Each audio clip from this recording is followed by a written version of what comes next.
नमस्कार व्यूअर्स, मैं हूं अमीश देवगन और आप देख रहे हैं वीकेंड का सबसे भरोसेमंद कार्यक्रम ये देश है हमारा। इस हफ्ते ये देश है हमारा में बात होगी बेटियों की, बात होगी लड़कियों की, बात होगी सियासत की। महात्मा गांधी ने कहा था कि जिस दिन महिलाएं बिना डर भय के रात को भी सड़क पर निकल सके उस दिन माना जाएगा कि भारत सच्चे अर्थ में आजाद हो गया।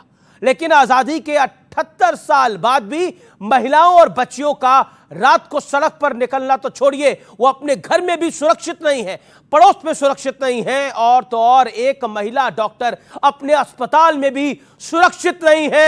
यह शर्मनाक है हमारे देश के लिए, हमारे लिए। बंगाल के अस्पताल में एक महिला डॉक्टर के साथ जो कुछ हुआ उसे लेकर पूरे देश में उबाल है। क्या डॉक्टर, क्या आम लोग, क्या बॉलीवुड के बड़े बड़े सितारे सब आक्रोशित हैं। पूरा देश गुस्से में है क्योंकि पहले तो बेरहमी के साथ उस डॉक्टर का रेप और मर्डर होता है और इसके बाद आरोप लगता है कि वहां से सबूत मिटाने की भरपूर कोशिश होती है और पुलिस उसमें बकायदा साथ देती है। लेकिन सूबे की मुख्यमंत्री ममता बनर्जी कह रही हैं राम और वाम ने अस्पताल पर हमला किया। इसी बीच अखिलेश यादव ने लखनऊ छेड़छाड़ कांड के आरोपी पवन यादव से मुलाकात कर ली, जबकि उनकी पार्टी के दो नेता पहले से ही रेप के गंभीर आरोप में फंसे हुए हैं।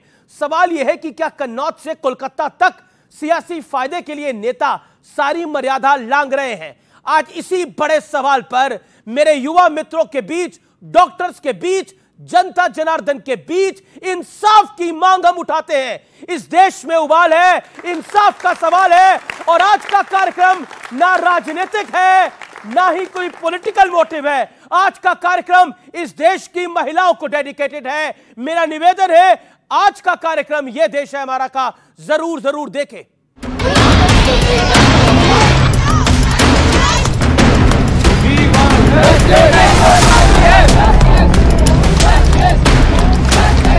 আমি ছাত্রছাত্রীদের কোনো দোষ দিচ্ছি না। বহিরাগত কিছু রাজনৈতিক লোক বাংলায় অশান্তি করতে চান, বাম এবং রাম, তারা একত্রিত হয়ে এই গন্ডগোলটা করেছে। गजब की सोच है, गजब का तर्क है। सरकार आपकी, पुलिस आपकी, घटना आपके दफ्तर से मात्र 11 किलोमीटर की दूरी पर हुई, लेकिन आप सवाल राम और वाम पर उठा रही हैं। अब बंगाल में अन्याय रूपी रावण, तारिका, सुपनेखा का वध होना तय है। राम सद्भाव के प्रतीक हैं। चलिए, सियासत अपनी जगह है, लेकिन जो हाई कोर्ट कह रहा है उस पर क्या सफाई है? कोर्ट ने पहले पुलिस से पूछा, आप कॉलेज प्रिंसिपल को क्यों बचा रहे हैं? केस सीबीआई को सौंपने में देरी क्यों की जा रही है? कैसे माना जाए कि कोई सबूत नष्ट नहीं किया जाएगा? इतना ही नहीं, हजारों की भीड़ 14 अगस्त की रात उसी अस्पताल में घुसी जहां रेप और मर्डर हुआ था। आरोप लग रहा है कि यह सबूत मिटाने की कोशिश थी। इस पर भी हाई कोर्ट ने कहा, राज्य की मशीनरी पूरी तरह नाकाम है, अस्पताल बंद करना ही बेहतर है। अस्पताल में मौजूद मरीजों को दूसरे अस्पताल में शिफ्ट कीजिए। सारे हॉस्पिटल के अंदर जिस तरीके की तोड़फोड़ की गई, मकसद ये था कहीं अगर कोई सबूत रह जाए, सारे सुरागों की नामो निशान मिटा दिया जाए। किसके आदेश पर यह कहा गया कि लड़की ने सुसाइड किया था? किसने मॉब को अलाउ किया एकत्रित हो और प्रोटेस्टर्स को पीटे? प्रोटेस्टर्स अनसेफ है, रेपिस्ट और मॉब सेफ है। और मुद्दा सिर्फ सियासत का नहीं है। बीजेपी और दूसरे दल तो ममता सरकार को घेर ही रहे हैं। बॉलीवुड में भी आक्रोश है। जितने भी इसके पीछे अपराधी हैं वो राक्षस हैं, उनको सजा बीच चौराहे पर मिलनी चाहिए और इसकी सजा सिर्फ सजाए मौत है। मैं भी बिना कुंडी लगाकर सोती, काश मैं भी लड़का होती। अगर मैं एक लड़का होती शायद आज मैं जिंदा होती। करीना कपूर ने कहा, 12 साल बाद वही कहानी, वही विरोध, बदलाव का इंतजार। आलिया भट्ट ने कहा, एहसास का एक और दिन, महिलाएं अब सुरक्षित नहीं। ऋतिक रोशन ने कहा, ऐसी सजा मिले कि अपराधियों के अंदर डर पैदा हो। जेनेलिया डिसूजा ने कहा, राक्षसों को फांसी पर लटका देना चाहिए। लेकिन बड़ा सवाल यह है कि रेप जैसे गंभीर मामले पर सियासत क्यों हो रही है, और वो भी तब जब आम लोगों से लेकर कोर्ट तक महिला सुरक्षा पर सवाल उठा रहे हैं। आज जनता के बीच इसी मुद्दे पर होगी देश की सबसे बड़ी बहस।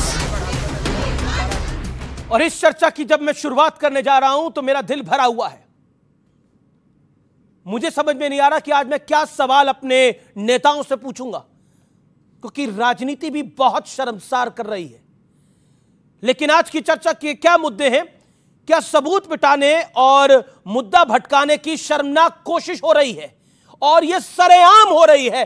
पहले उस लड़की के साथ रेप होता है, फिर उस लड़की को मारा जाता है, और फिर उसके रेप को छुपाया जाता है, उसकी मौत को छुपाया जाता है, और अब सबूत मिटाए जाते हैं। और यह सब कुछ आजाद भारत में हो रहा है, बंगाल के कलकत्ता में हो रहा है, और सब लोग शांत है जी।